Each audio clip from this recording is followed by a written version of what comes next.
wari uzi ko hari ikiremwa muntu ndetse igikundi kinini kiberaho mu buryo bwa buhumyi. Aba bameze nk'aboga mu nyanja rwagati. Inyanja twogamo, inkuru zicukumbuye, imigambi minini y'ubutasi n'amabanga ameneka kubera kwitaranga kw'abashinzwe kuyarinda. Ubugizi bwa nabi n'iyicarubozo bikorerwa mu bwiru no kwangirika k'umubumbe dutuye ku mpamvu z'ubucuruzi. Byose bikurikire mu kiganiro Inyanja twogamo kuri Ket Radio. Uramutse uhuye n'umuntu akakubwira ko ari wowe wacukuye icyobo kinini cyane akanakiyoboramo amazi maze kigahinduka ikiyaga cya Kivu, yaba akubeshye. Ariko kandi unahuye n'umuntu akakubwira ko ari wowe wasongoye iwaha, yaba agupindafinze. Ariko nanone ashobora guhita akubwira ko yaragamije kugusetsa akagusenzegeza kubera ko ari tariki ya 1 Mata ifatwa nk'umunsi wo kubeshya. Ese ubundi ninde wakubwiye ngo iyi tariki nawe ujye utekereza ko ari umunsi wo kubeshya? Ariko biranashoboka ko wowe waba utanajya ubyitaho, babeshya batabeshya bikaba bitagufasheho, na cyane ko hari abantu ngo batakibona ikintu na kimwe gisekeje muri iyi misozi igihumbi. Mu kiganiro Inyanja twogamo cya none, reka tuvuge ku itariki ya 1 Mata, umunsi benshi bafata nk'uwo kubeshya. Iki ni ikiganiro mukurikira kuri Ket Radio, naho nge nitwa Nshimiye Rerwa Iber. Muri Sanga ngaho reka noneho mbabwira iby'uyu munsi wo gukwirakwiza ibinyoma, ariko nge mbibabwire nta na kimwe mbabesemo. Ongera kaburime maze mbigutekerereze neza. Uyu munsi ntabwo turi ku itariki ya 1 Mata, gusa ariko kandi ntabwo ari itariki isanzwe mu mateka y'abatuye isi. Itariki ya 1 Mata ni itariki yuzuye mu rujijo, ibitwenge n'amayobera ashingiye ku muco n'amateka by'isi. Kugira ngo rero dusobanukirwe neza uyu munsi, ntabwo tugomba kureba gusa mu binyoma biwuvugwaho, ahubwo tugomba no gusubira inyuma mu mateka. Mu binyejana bitari bike, igihe ubupfura n'ubupfu byari bikigabanya n'umurongo utagaragara. Inkomoko izwi cyane ituruka mu Bufaransa bwo mu kinyejana cya 16, no kuvuga mu myaka y'1500. Ariko by'umwihariko mbere y'umwaka w'1582 isi yose ntiyakoreshaga kalendari ya Gregorian cyangwa se Gregorian calendar, ni kwizwi ikaba ari nayo ikoreshwa uyu munsi. Muri icyo gihe rero mu bihugu byinshi by'Uburayi, umwaka mushya ubundi watangiraga ku itariki ya 25 Werurwe, ukizihizwa mu gihe cy'icyumweru cyose, mbese ni ukuvuga kugeza ku itariki ya 1 Mata. Icyakora umwami Charles wa 9 yaje guhindura amateka, ategeka ko Ubufaransa bukoresha kalendari nshya itangirira ku itariki ya 1 Mutarama. Ariko nk'uko bisanzwe mu mateka y'ikiremwa muntu, amakuru ntiyagendaga nk'umurabyo nk'uko bimeze uyu munsi. Benshi mu batuye mu cyaro cyangwa se abataremeye iryo hinduka bakomeje kwizihiza ubunani muri Mata. Abo bantu rero bahise batangira gusekwa, bagafatwa nk'abantu basigaye inyuma, batajyana n'iterambere. Hari n'icyitwa ifi yo muri Mata, Poisson d'Avril. Muri icyo gihe cyo mu kinyejana cya 16, abantu batangiriyeho umugenzo wo gukina n'abo bantu bari bakizihiza ubunani muri Mata. Abandi bakagerageza kubabeshya ibintu bitabaho, cyane cyane bakabagereranya n'ifi z'ingore zikiri nto cyane, young fish, kuko izo fi zari zoroshye gufatwa mu nshundura muri icyo gihe cy'umwaka. Niho rero havuye izina Poisson d'Avril, bikoreshwa cyane mu rurimi rw'igifaransa. Tuve ariko kandi mu Bufaransa ntitwakwirengagiza ko uyu munsi ufite imizi no mu migenzo ya kera cyane y'Abaroma ndetse n'Abahindi. Hari n'ibirori bya Hilaria bizwi cyane mu Baroma. Abaroma ba kera cyane bagiraga ibirori byitwaga Hilaria mu Kilatini, ubundi bivuze ibyishimo mu Kinyarwanda. Ibi birori byizihizwaga mu mpera za Werurwe buri mwaka, hagamijwe guhimbaza ikigirwamana Cybele. Muri iyo minsi rero amategeko yaradohorwaga, maze abantu b'ingeri zose bakiyoberanya. Umugaragu yashoboraga kwita umwami, umutindinya kujya akita umukire, mujejeta faranga, maze bagatukana cyangwa se bagasabana nta nkurikizi. Ibi byari bigamije kwirekura no kurekura ibyumvo byose, yaba ibibi n'ibyiza abantu babaga babitse mu mwaka wose, maze bakabikora mu buryo bw'urwenya. Nyamara ariko no mu muco w'Abahinde hari umunsi mukuru wa Holi. Nubwo ufite indi ntego yo kwishimira urugaryi, uyu munsi urangwa no guterana ubuse, kurenga ku migenzo isanzwe y'icyubahiro. Bikaba bishoboka cyane ko iyi mico yose yagiye inivanga, maze ku itariki ya 1 Mata ikaza kwitoranya nk'umunsi w'isi yose wo kwisanzura mu rwenya, abantu bagaterana ubuse bya nyabyo. Mu myaka vuba cyane rero uyu munsi ntabwo waje gukomeza kuba umugenzo w'abantu ku giti cyabo gusa. Ibigo by'ibitangazamakuru n'inganda z'ikoranabuhanga byawugize umuvuno wo kwamamaza ndetse no kwegereza abakiriya mu buryo bwose. Reka noneho gusubiza inyuma mu mwaka w'1957 BBC yakoze amateka ubwo yerekanaga filime mbarankuru ivuga ko mu Busuwisi bari bejeje spaghetti cyangwa se makaroni ku biti. Nyamara atari byo, kuko ubundi amakaroni akorerwa mu nganda. Kubera icyizere BBC rero yari ifitiwe, abantu babarirwa mu bihumbi n'ibihumbagiza bahagurukiye hamwe babaza aho bagura izo mbuto z'ibyo biti cyangwa se ingemwe z'ibyo biti byeraho amakaroni, spaghetti. Iki cyabaye ikimenyetso cy'uko urwenya rwo ku itariki ya 1 Mata rwashoboraga no gufata indi ntera ku isi yose. Ibigo nka Google byo byatangiye gukora imikino ya buri mwaka, aho batangazaga porogaramu zidashoboka. Ibi bituma uyu munsi uba umunsi wo gushishoza cyane, ndetse buri tangazo ritanzwe rigasesengurwa kabiri mbere yo kwemerwa n'abantu, kubera ko nyine baba bazi ko ari umunsi wo kubeshyanya. Nubwo uyu munsi ariko kandi witwa wo kubeshya, mu muco nyarwanda no mu mibanire y'abantu muri rusange hari amategeko atanditse agomba kuranga uyu munsi. Abizihiza uyu munsi wo ku itariki ya 1 Mata ubundi baba bitwikiriye ikinyoma kidakomeretsa. Intego nyamukuru ni urwenya, si ubugome. Kubeshya umuntu ko uwakunda yapfuye cyangwa se ko inzu ye yahiye ntabwo bijyanye n'uyu munsi, buba buhindutse ubugome. Ntabwo babikira uguterana ubusa, oya reka da. Mu bihugu bimwe na bimwe nko mu Bwongereza, imikino yo kubeshyanya ibigomba guhagarara saa 6 z'amanywa. Nyuma yaho ukoze ibikorwa byo kubeshyanya abyituse bihinduka icyaha. Ni ukuvuga ko niba ugerageje kubeshya ayo masaha yarenze uhita ufatwa nk'umunyabyaha. Ikinyejana cya 17 cyaje ari impinduramatwara mu mitekerereze y'abantu bo mu Burayi no muri Amerika y'Amajyaruguru yari kiri gukoronizwa. Muri iki gihe rero itariki ya 1 Mata ntiyari kiri umugenzi w'abahinzi n'aborozi bo mu Bufaransa gusa, ahubwo yari imaze no gucengera mu nzego zose z'ubutegetsi ndetse no mu nzego z'ibwami. Mu mwaka w'1686 umuhanga mu by'amateka witwa John Aubrey yanditse bwa mbere mu nyandiko ze ibyerekeye umunsi mutagatifu w'abapfapfa. Ibi byerekana ko uyu muco wari umaze gushinga imizi mu migenzo yose y'Abongereza. Kubeshya muri iki kinyejana byari bifite umuvuno wo kohereza umuntu mu butumwa bw'ubusa. Urugero, umuntu yashoboraga guhabwa ibaruwa ifunze neza akabwirwa ko ari ingenzi cyane ndetse kagomba kwigeza ku muntu utuye kure cyane, agakora urugero rw'ibirometero byinshi, maze umuntu yagerayo uyihabwa akayisoma agasanga imbere handitseho ngo none ni itariki ya 1 Mata, umunsi wo kubeshyanya. Ayo magambo yakuritirwaga n'andi agira ati ohereza iki gicucu ku wundi muntu. Uwo nawe yahitaga ashyiramo izindi mpapuro, akamuha indi baruwa itatse neza ifunze akayijyana ahandi kure, naho bagasanga handitsemo ayo magambo. Ibi byasobanuraga ko umuntu yashoboraga kumara umunsi wose agendesha amaguru mu bintu bitagira intego, agataha ari uko izuba rirenze, maze agasanga inshuti ze zose zimuseka. Muri kinyejana kandi uyu munsi wa tariki ya 1 Mata wafatwaga nk'umunsi abantu batita ku bintu by'ingirakamaro. Mu bihe byasabaga ko abantu bahora bitwararika, bubaha amategeko ndetse n'amadini mu buryo bukomeye, ku itariki ya 1 Mata byasaga naho ari umunsi wo kutita ku kintu na kimwe cyangwa se ibindi bintu byemewe n'amategeko. Ibi byafashaga abantu kuticwa n'agahinda cyangwa se n'igitinyiro gikabije cy'abami n'abategetsi, kuko munsi n'abashebuja bashoboraga gukorerwa imikino nk'iyo. Mu kinyejana cya 18, ni ukuvuga mu myaka y'1700, uyu muco warushijeho gukura bitewe n'uko itangazamakuru ryatangiye gutera imbere. Ibinyamakuru bya mbere byatangiye gukwirakwiza ibihuha byateguwe neza kugira ngo birebe niba abasomyi babishishozaho. Byahebye ukajya. Kimwe mu binyoma by'amateka byakwirakwiye ku isi yose, by'umwihariko mu kinyejana cya 17, ariko nanone mu kinyejana cya 19 icyo kinyoma kikaba cyari cyaratakaje imbaraga, ni kiswe The Washing of Lions. Buri tariki ya 1 Mata abantu benshi mu mujyi wa London mu Bwongereza bahabwaga ubutumire bw'impapuro uvuga ngo uratumiwe kuza kureba umuhango wo kuhagira intare mu munara wa London, Tower of London. Abantu amagana n'amagana bazindukaga kare cyane, inkoko zikibika, inyoni zigitangira kuririmba, bakajya kureba uwo muhango w'igitangaza. Nyamara bagerayo bakahasanga ubusa, cyangwa se bakahasanga abandi bantu nabo baje kureba ibyo batigeze babona. Ibi byerekana ko mu kinyejana cya 18 ikinyoma cyari cyaratangiye kuva ku muntu umwe kikajya ku rwego rw'imbaga y'abantu benshi.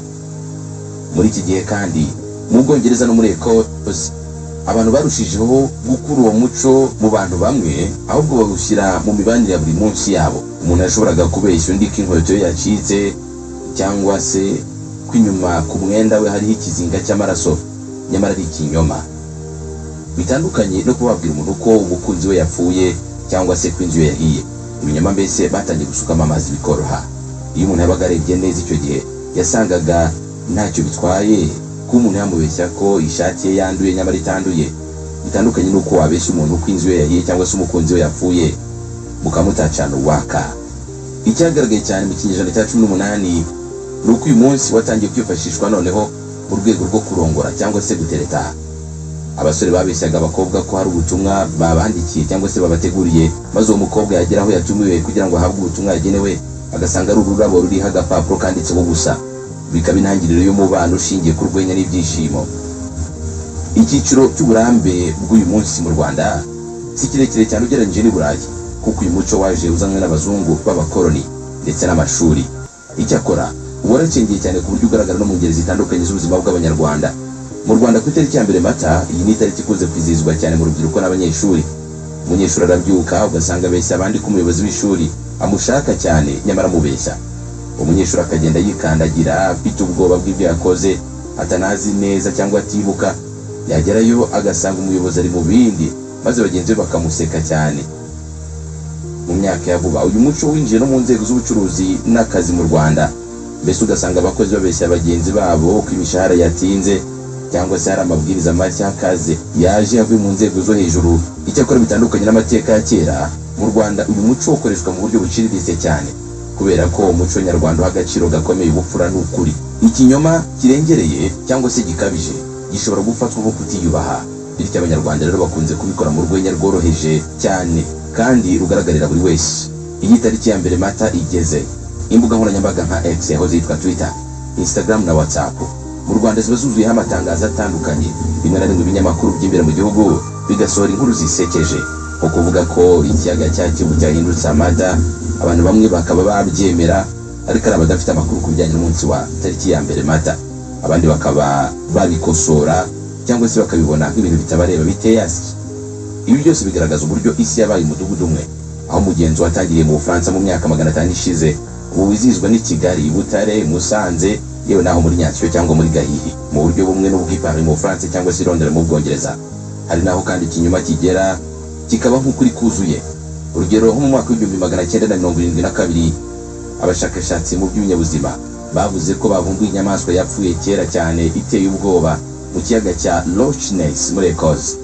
Amakuru yakwirakwiye ku isi yose nk'inkongi y'umuriro. Icyakora nyuma byaje kumenyekana ko yari inyamaswa y'inzovu yari yarapfuye, maze abakozi ba pariki bahita bayitera amabara bayijugunya mu kiyaga kugira ngo bazabeshye bagenzi babo. Nta gitangaza mbese cyari kirimo kuba inzovu yapfa, ahubwo barayifashe bafata amarangi barayisiga ku buryo utari gupfa kumenya ko ari inzovu, bayijugunya mu kiyaga. Hanyuma bigira abavumbuzi kuko bavumbura ibyanyabyo, nyamara ari abavumbuzi b'ibinyoma byo kuri tariki ya 1 Mata. Basa n'abakura abantu imitima by'umwereka bihebeye inkuru z'ubuvumbuzi, nyamara ari cya kinyoma no kwaguterana gusebwa ku itariki ya 1 Mata buri mwaka, itariki ifatwa nk'umunsi wo kubeshyanya. Iki kinyoma cyahungabanyije inzego z'ubushakashatsi, isomo ryo kutihutira kwemeza ibyo amaso areba byose. Mu kinyejana cya 21 umunsi w'ikinyoma cyangwa se umunsi wo kubeshyanya wavuye mu kuba umugenzo wo gusabana gusa, aho guhinduka n'igikoresho gikomeye cy'ubucuruzi, marketing tool. Ibigo bikomeye bikoresha uyu munsi kugira ngo byubake izina binyuze mu rwenya ruri mu buhanga buhanitse. Amasosiyete menshi nka Google azwiho kuba buri mwaka atangaza ikintu gishya giteye amatsiko ariko kidashoboka.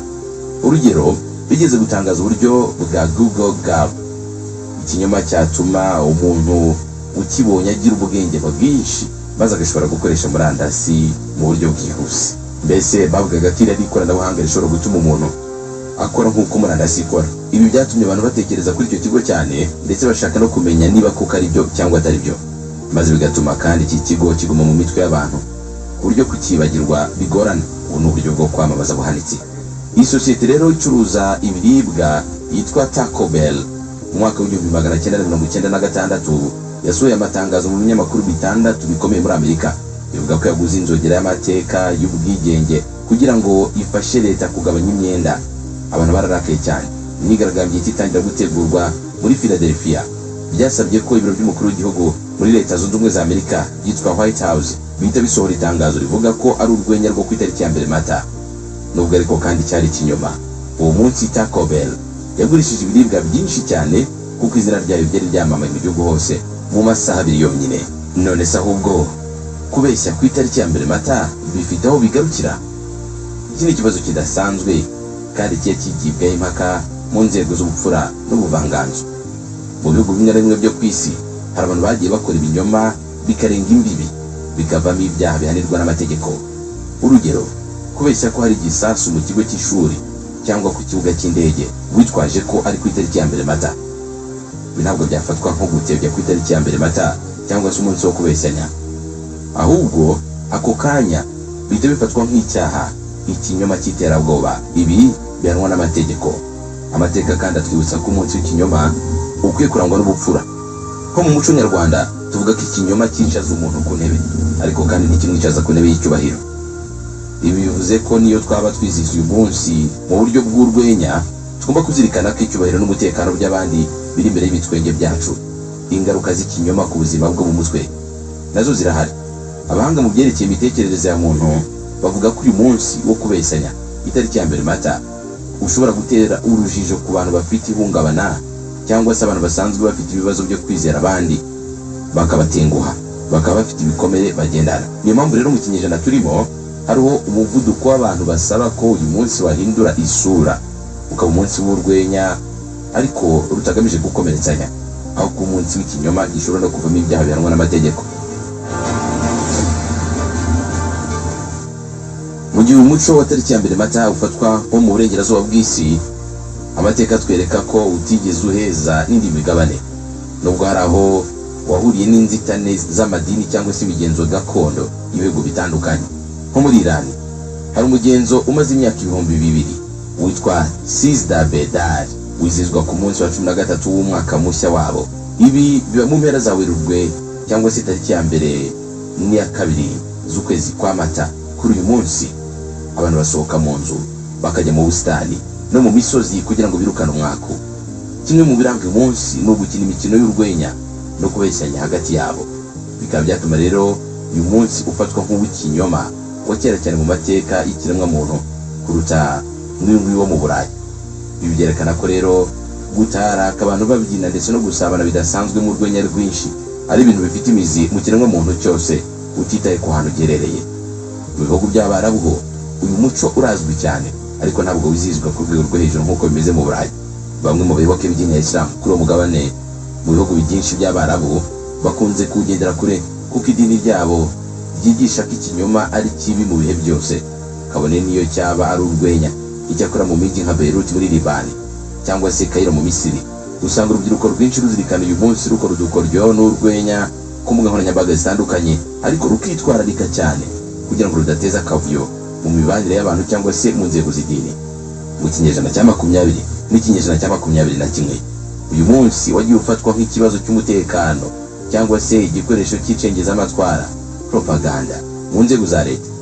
Hari leta zimwe na zimwe zikoresha itariki ya mbere Mata mu gutangaza amakuru akomeye kandi y'ukuri, ariko bikaba byatuma abantu bayafata nk'urwenya, bityo leta ikaba ibonye uburyo bwiza bwo gusuzuma uko abaturage bazitwara mu gihe ayo makuru yaba yatangajwe mu buryo noneho budasubirwaho.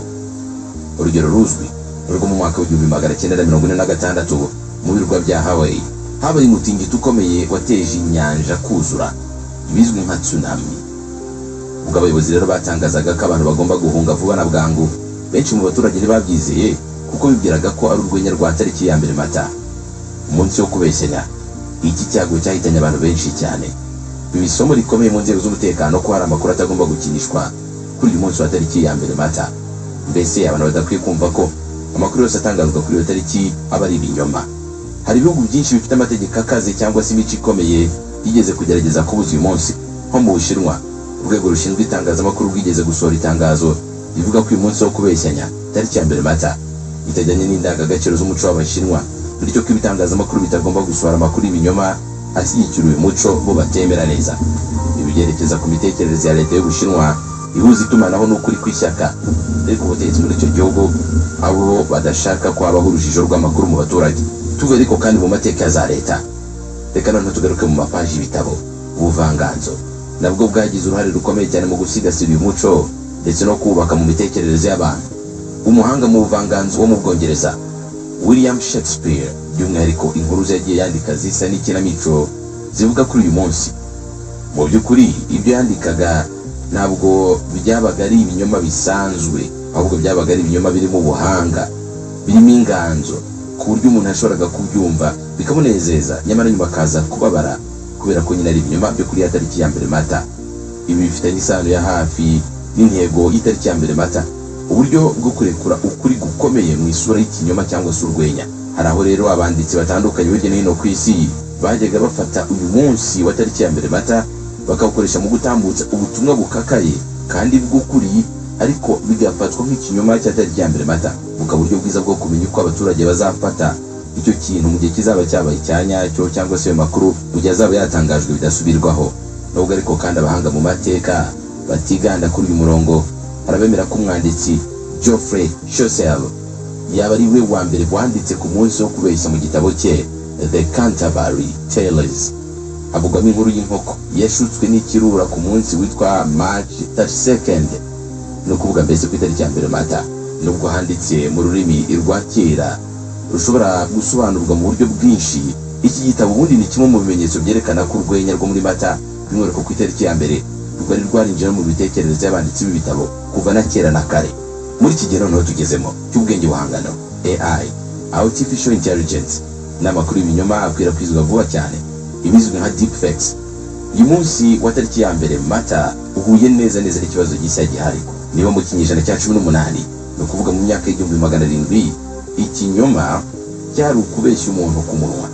Ubu noneho ikoranabuhanga by'umwihariko iby'ubwenge buhangano AI ishobora gukora noneho amashusho y'umuperezida runaka atangaza intambara igiye gutangira hagati y'igihugu n'ikindi, nyamara ariko hagutebye ko ku itariki ya 1 Mata yakozwe mu buryo bw'amashusho y'ikoranabuhanga ry'ubwenge buhangano AI. Ibi neza bituma uyu munsi uba umutwaro ukomeye cyane ku nzego z'ubutasi n'itumanaho. Birashoboka ko mu myaka 20 iri imbere uyu munsi uzahinduka umunsi wo gusuzuma ukuri, Truth Verification Day, aho ku munsi wo kubeshya, kuko ikinyoma kizaba cyarabaye ikintu gishobora guteza akaga k'isi yose mu kanya nk'ako guhumbya. Kugira ngo rero dusobanukirwe neza biruseho uyu munsi, reka turebe n'impamvu umuntu yihutira kubeshya mugenzi we kuri uyu munsi. Abahanga mu by'imitekerereze ya muntu bavuga ko ku itariki ya 1 Mata ari umunsi w'imvune z'ubwonko mu buryo bwiza. Mu bihugu byinshi uyu munsi ufatwa nk'ishuri ryo mu rugo. Ababyeyi hari ubwo usanga babeshya abana babo mu buryo bworoheje, mbese umubyeyi akaba yabeshya umwana we ko mu rugo iwabo haje inzovu, kugira ngo abana batangire bibaze niba bishoboka cyangwa niba bidashoboka, kumva ko ari ikinyoma kidakabije kandi kitakangiza ibintu byinshi. Ibi bituma umuntu akura afite ubushobozi bwo gusesengura amakuru. Mu gihe rero tugezemo cy'ibinyoma byo kuri internet byuzuye ari byinshi, uyu munsi ushobora kuba umunsi wo kwibutsa abantu ko itangazamakuru ibyo ritangaza byose biba atari ukuri. Ikinyoma cyo ku itariki ya 1 Mata buri mwaka ubundi kinafite imiterere idasanzwe, gishobora guhuza abantu.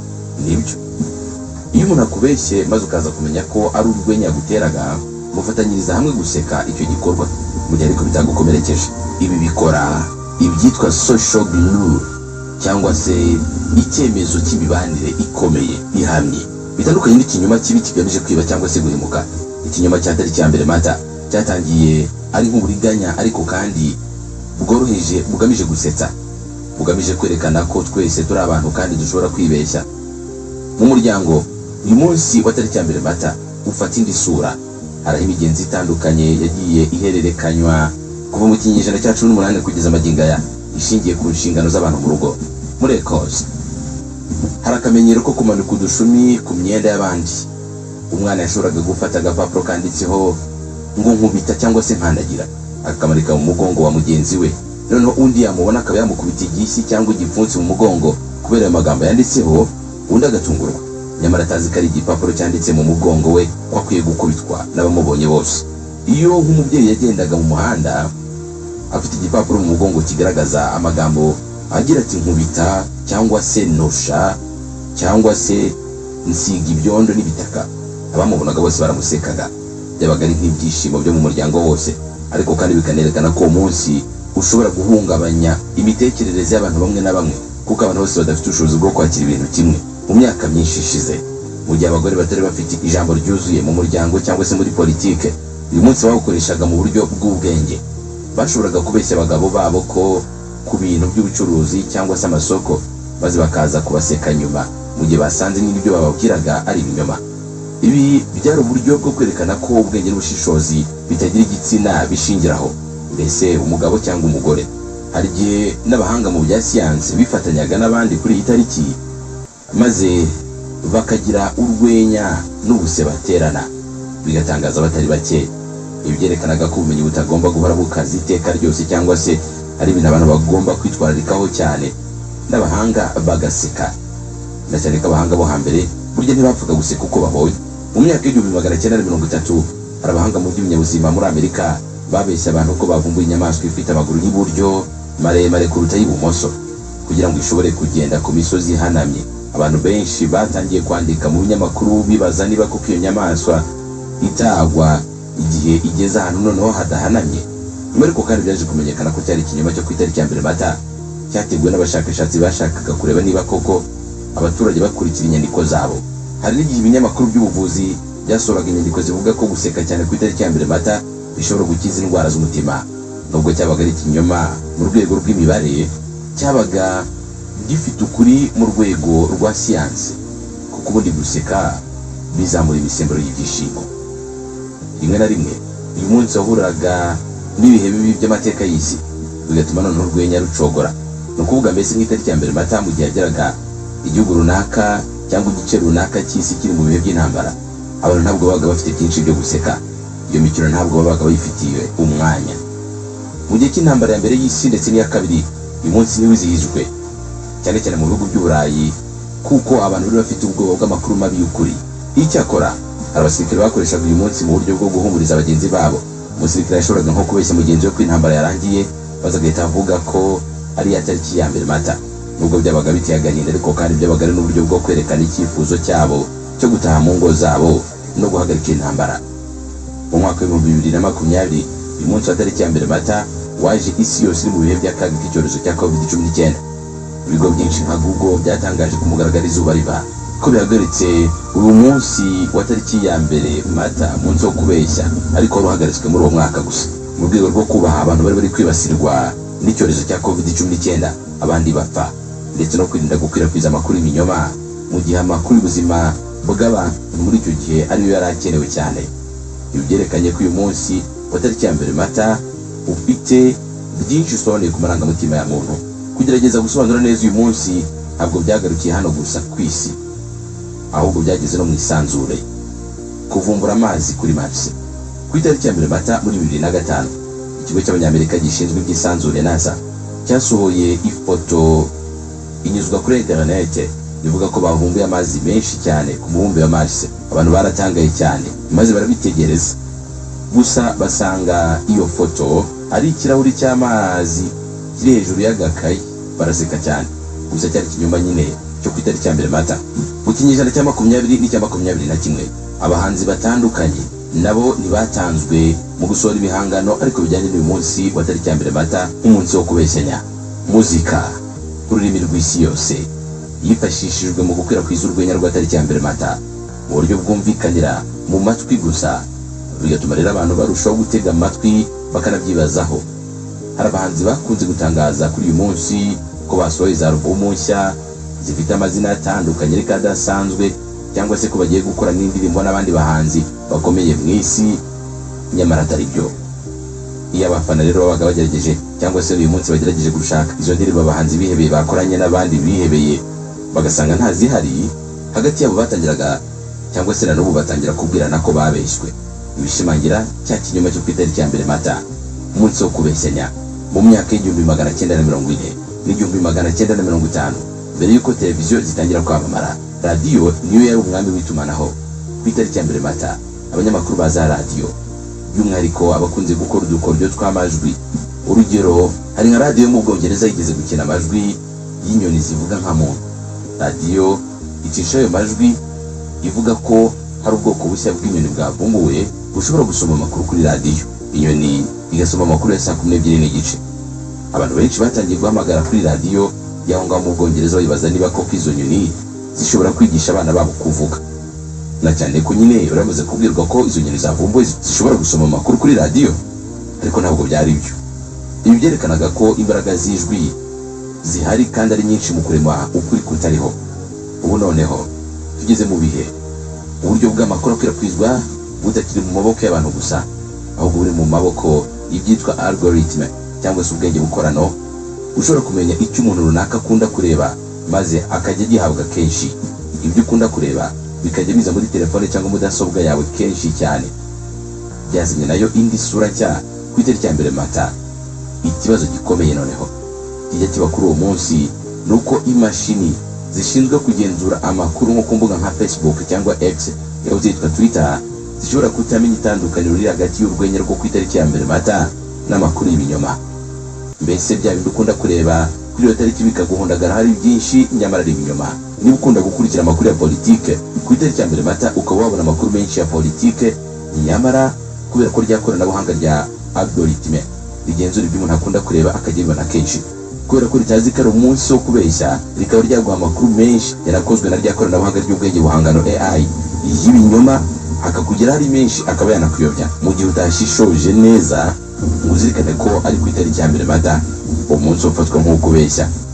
Mu muco nyarwanda ikinyoma ubundi gifatwa nk'ikizira kikaba n'icyaha. Icyakora tariki ya 1 Mata yatumye habaho icyo twakwita ikinyoma kidakomeretsa, white lies for fun. Mu Rwanda abantu bakunze kubeshya abandi ariko bakabeshya ibintu bitatuma umuntu ababara cyangwa se ngo atake. Ibi byerekana ko abanyarwanda bafashe uyu muco w'amahanga ariko kandi bawugira uwabo mu buryo buhuje n'ubupfura ndetse n'ubunyarwanda muri rusange, birinda ko urwenya rwahinduka ubugome. N'abashakashatsi mu by'amateka bigeze gukora ibintu byatunguye isi yose ku itariki ya 1 Mata. Mu mwaka w'1923 hari ikinyamakuru cyasohoye ifoto ivuga ko havumbuye ibikoresho byo mu bwonko bw'umwami wa Misiri, maze bavuga ko mu bwonko bwe basanzemo amabwiriza y'uburyo bwo kubeshya abaturage. Iki cyari ikinyoma cyari kigamije guseka abantu bibwiraga ko abami ba kera bari bafite amayobera adasanzwe cyangwa bafite ubushobozi budasanzwe. Ibi byatumye rero abantu barushaho gukunda kwiga amateka ariko kandi bagashishoza mu buryo basoma n'ibyo bumva. Mbese muri make ukwiye kumenya ko itariki ya 1 Mata mu binyejana byatambutse hari amasomo atandukanye kandi akomeye iyi tariki yasize. Isi ntabwo igengwa n'ukuri gukaze gusa, ahubwo inagengwa n'ubushobozi bwa muntu bwo guseka no gusetswa n'abandi.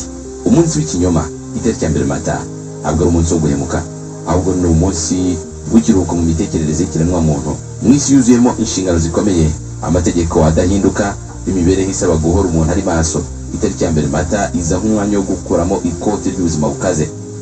Ni umwanya wo kwibuka bagenzi bacu ko nubwo dushobora kuba abahanga mu bumenyi, abayobozi mu nzego zitandukanye cyangwa se ababyeyi bubashywe, twese dusangiye ubuse guterana ubuse ndetse n'ubushobozi bwo gushukwa nk'abana bato. Uyu munsi utwigisha ko kandi ibishashagirana byose atari zahabu. Mu gihe tugezemo cy'amakuru menshi akwirakwizwa ku mbuga nkoranyambaga zitandukanye, aho kuri n'ikinyoma byivanze mu buryo bugoye gutandukanya, itariki ya 1 Mata itubera ishuri ryo gushishoza. Itwigisha ko tugomba kubanza gupima buri kintu cyose tubwiwe mu kigero cy'ubushobozi bwacu, ntiduhite twemera ibyo tubonye byose cyangwa ibyo tubwiwe byose. Nguyu musozo w'ikiganiro Inyanja Twogamo mukurikira kuri KT Radio. Nitwa Nshimiye Rerwa Iber. Adios.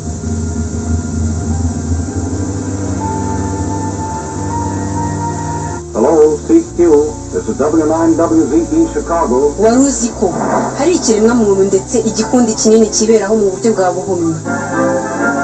Aba bameze nk'aboga mu nyanja rwagati. Inyanja Twogamo. Inkuru zicukumbuye imigambi minini y'ubutasi n'amabanga ameneka kubera kwitaranga kw'abashinzwe kuyarinda. Ubugizi bwa nabi n'iyicarubozo bikorerwa mu bwiru no kwangirika k'umubiri.